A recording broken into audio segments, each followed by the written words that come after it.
Only on Fox tonight, the man we're about to tell you about, he helps a lot of people. At work, he helps contractors study for and pass the test to get licensed by the state of Arizona.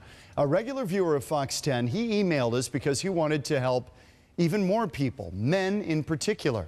He said he wanted his story told so that they might gain from his experience with breast cancer. Every time that I have a twinge, a pain, I'm wondering what's going on. And it's scary. It's been a rough couple of years, to say the least, for George Castle. In late 2006, the longtime Maryvale resident was diagnosed with prostate cancer. And then while he was preparing for surgery to remove his prostate, I noticed a nodule, a little bump in my chest. And, you know, when you get something like that, it irritates. You kind of rub it a little bit. And it was like the size of a pea. And pretty soon it got bigger. His doctors recommended a mammogram and then a biopsy. The diagnosis, it was just a harmless watery cyst. But 2 weeks later, the bump was back. He drained it again and said, I don't understand this. He says, but if it grows back again, we'll go in and remove it. Well, 3 weeks later, it's back again. So just 5 weeks after successful surgery to remove his cancerous prostate, Castle was back on the operating table for what was supposed to be an outpatient procedure. I go into surgery, I wake up, and I ask the nurse, I says, what time is it? And it was like 4 hours from the time I had had surgery. I says, there's something wrong. And I passed out again. When I woke up again, I says, you know, something, can I see my wife? And that's when I found out I had breast cancer. Though Castle had never heard of a man having breast cancer, he is not alone.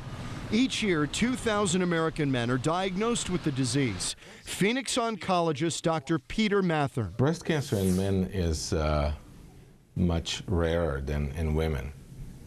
I would say it's about 100 to 1 compared to frequency in women. But just because there are fewer cases among men, that doesn't mean the disease is less severe. Usually men present at a more advanced stage of the disease, which carries a poorer prognosis. And according to Dr. Mathern, 450 to 500 men lose their lives from breast cancer every year.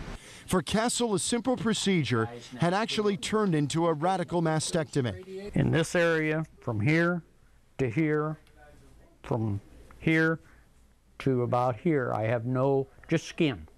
That's it.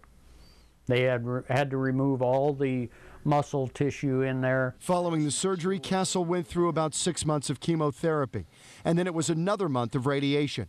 He's still undergoing hormonal therapy, taking 1 pill a day to reduce the amount of estrogen his body produces. But for now, the cancer is gone. Don't be stupid about your manlyism, because it's not going to hurt you to have a self-examination. I could have probably got this cancer out earlier, but it's just a knot in my chest type thing, you know. I was a man. What can I say? Now at the age of 62, Castle says there is a silver lining to his ordeal. He says he's become closer than ever to his wife, Sylvia. I live day to day.